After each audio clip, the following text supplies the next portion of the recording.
Buona giornata, bentrovati, eccoci ad un nostro appuntamento, il nuovo appuntamento, quello di una nuova settimana, quindi lunedì, e siamo a raccontarvi quello che è successo nel weekend appena trascorso, sempre e naturalmente per quanto concerne lo sport, sempre su venetoglobe.com. In modalità on demand trovate tutti i nostri servizi, le nostre interviste, i nostri reportage, mentre ogni sera 19:40, poi in seconda fascia e nella prima mattinata, un appuntamento con Caffè TV 24 sul canale 95 per Veneto e Friuli Venezia Giulia. Caffè TV 24, l'emittente del Nord Italia, che trasmette appunto per il Nord Italia con Emilia Romagna e Marche comprese. Andiamo ad iniziare con le principali di oggi. Cominciamo dalla Formula 1, domenica sul circuito di Sahirion in Bahrain, o in Bahrain meglio, seconda gara del mondiale, e ha visto la doppietta ancora una volta della Mercedes con Hamilton primo e secondo Bottas. Al terzo posto uno sfortunato Leclerc su Ferrari. Il MotoGP sul circuito di Rio Hondo in Argentina, e anche in questo caso era la seconda tappa del mondiale, ha visto la vittoria ed il dominio di Marc Marquez. Dietro a lui il sempre vivo e il sempre vegeto Valentino Rossi, grandissimo, che a 40 anni sale ancora sul podio. Terzo l'italiano Dovizioso sulla rossa Ducati. Andiamo in Serie A per quanto riguarda il calcio, se ne è parlato in serata, se ne parlerà ancora, un po' di programmi televisivi sportivi fanno sicuramente questo tormentone, e vedete, perde l'Inter, rispunta il caso Icardi con dichiarazioni di Spalletti e della moglie nonché procuratrice Wanda Nara.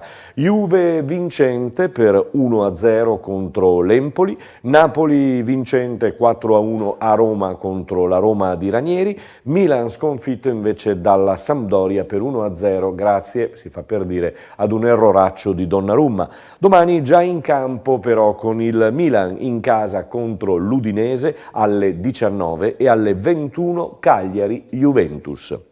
Andiamo in Serie B, dove Cittadella e Padova si sono spartite un punticino a testa. Chiaro che non va bene per il Cittadella, che aveva altre grandi velleità, va un pochino meglio, poi nemmeno tanto, perché contano poco questi punti per il Padova, che è inguaiato nella zona bassissima della classifica. Poi Salernitana-Venezia, altro pareggio e anche identico risultato, 1-1. Identico risultato anche a Cremona, tra Cremonese e Verona, sempre 1-1. Domani in campo anche la B come la Serie A, con Verona-Brescia, Padova-Ascoli e Venezia-Cittadella. Altra grande partita per quanto riguarda il Cittadella. Il Venezia di Cosmi deve rispondere soprattutto allo stadio mezzo vuoto, che ha accolto non molto bene i veneziani dopo l'ultima partita, dopo l'ultimo pareggio raccolto da Cosmi.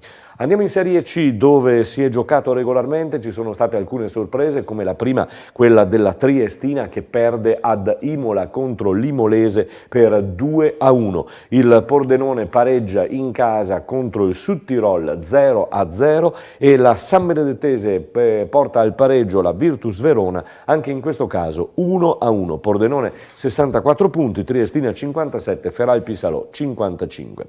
Andiamo in Serie D, i campionati che più da vicino seguiamo. Il girone C ha visto la vittoria del Montebelluna per 1-0 sul Belluno. È una vittoria molto importante per Checco Feltrin e i suoi ragazzi. Un baby porta il gol della vittoria contro il Belluno. Davanti Arzichiampo a 60, Adriese a 57, Feltre a 56, Campodarsego a 50.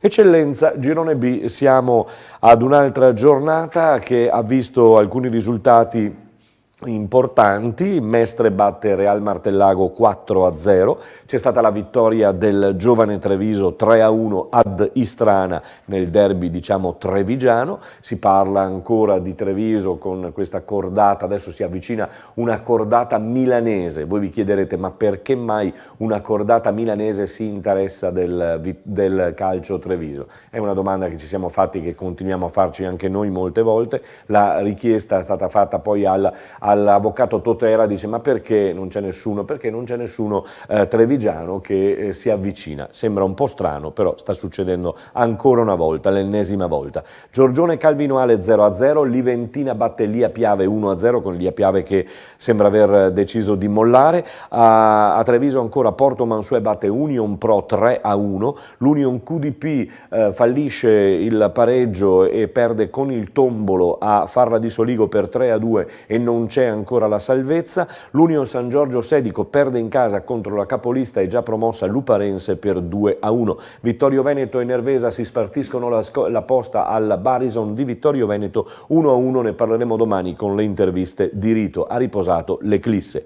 Promozione, siamo al ritorno anche in questo caso, qui spunta e spicca la sconfitta del Prodeco Montello contro il Favaro per 3-2, la vittoria del Portogruaro sul Villorba per 2-1. Cosa vuol dire? Vuol dire che Portogruaro sale a quota 69, Prodeco Montello 65, va a -4, Opitergina a 50 punti e domenica prossima c'è lo scontro tra Prodeco Montello, Portogruaro, potrebbe decidere definitivamente i giochi.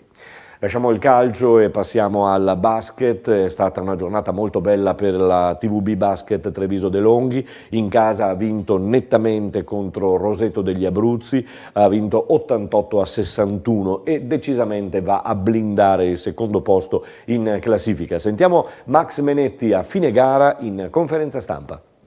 Sì, abbiamo avuto un approccio maturo e soprattutto responsabile, perché Roseto è una squadra che vive di entusiasmi, quindi era molto importante partire con la giusta mentalità, al di là che con tutte le squadre è bene partire con aggressività e con concentrazione.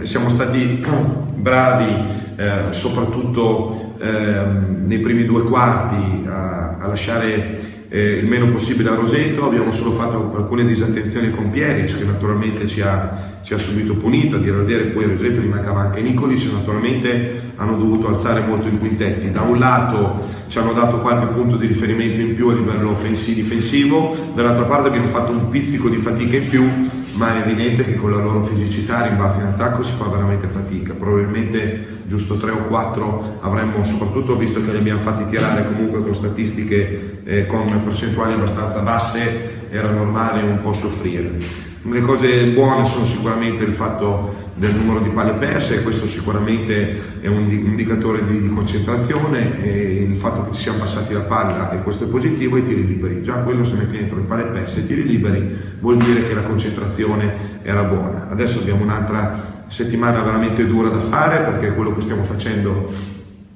per prepararci bene ai playoff, e abbiamo un altro bel test a cui pensare domenica, perché Ravenna, da quando anche loro hanno cambiato un attimo il loro assetto, è una squadra veramente completamente diversa, e naturalmente anche loro giocano tutto per tutto in queste 3 giornate per la griglia dei playoff. E in attesa di Ravenna per Max Menetti e la sua TVB, parliamo della A2 ancora, salutando il ritorno della Fortitudo Bologna. Dopo 10 anni ritorna in Serie A1. I festeggiamenti iniziati ieri a mezzogiorno sono continuati poi a Bologna fino a tarda serata. Complimenti. Andiamo in America invece, dove l'ex trevigiano Davide Moretti, di cui avevamo già parlato nelle scorse giornate, sta trascinando la sua squadra alla Final Four dell'NCAA. Non era mai successo che il suo collegio fosse andato alla Final Four, il campionato universitario americano. La sua Texas Tech vince con Gonzaga per 75-69. Davide Moretti decisivo con i suoi 12 punti, di cui 8 negli ultimi 4 minuti di gioco. Complimenti.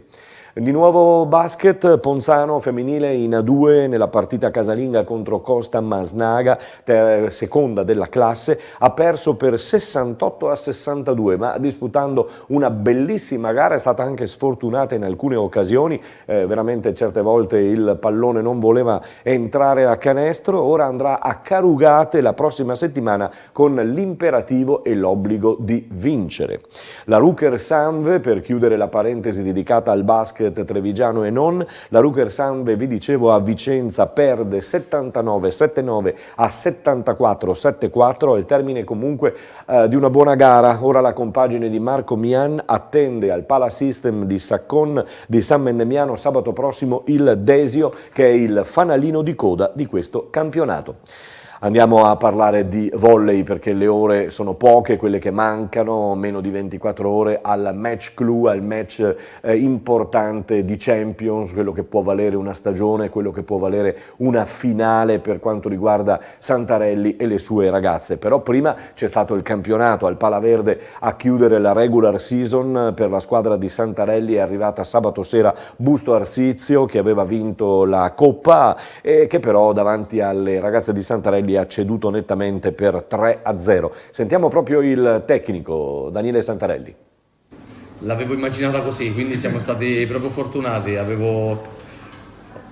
Volevo che le ragazze la interpretassero nel giusto modo perché era l'ultimo test ed era un ottimo test contro una squadra che sta facendo benissimo e che sta viaggiando un po' sulle ali dell'entusiasmo perché stanno ottenendo bellissimi risultati. La vittoria in CEV penso che gli avesse dato oggi la spinta in più e soprattutto loro avevano uno stimolo di provare ad arrivare terzi, che per loro era comunque un risultato importante che dava forse la possibilità di ottenere anche una coppa più importante, anche se poi bisogna vedere tanti ragionamenti. Però detto questo mi aspettavo una partita difficile e questo, ripeto, era secondo me il test giusto prima della gara di martedì.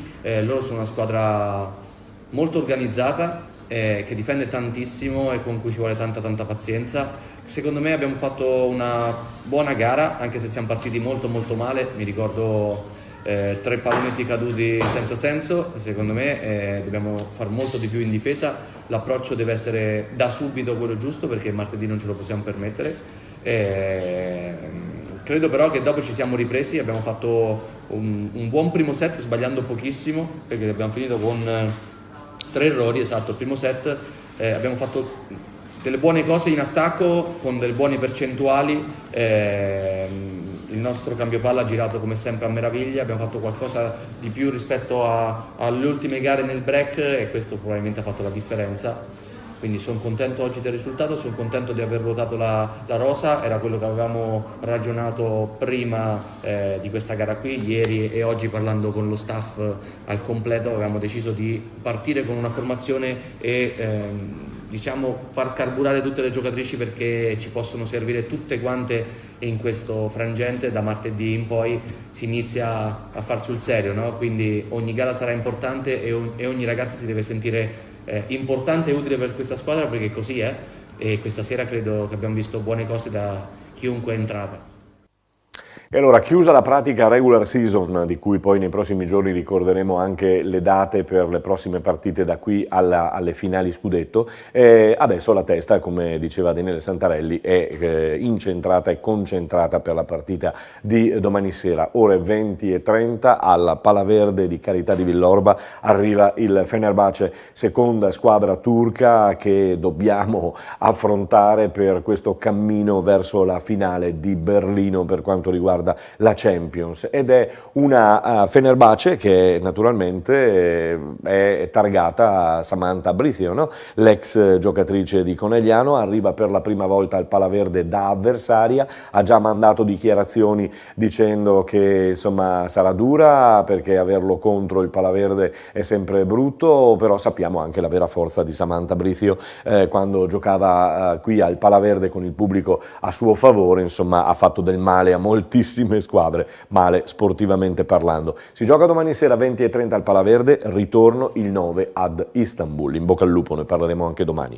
Benetton adesso, Benetton Rugby in preparazione per ritornare in campo nel prossimo fine settimana, probabilmente, anzi senza probabilmente, venerdì contro il Leinster, anzi scusatemi, sabato, non venerdì, a Dublino. Già semifinalista tra l'altro il Leinster del Pro 14, quindi un cliente mica da ridere, no? Benetton che invece è alla ricerca di punti preziosi e decisivi nella corsa finale che la vedrà opposta dopo Leinster a Münster e poi l'ultima gara contro gli italiani delle Zebre.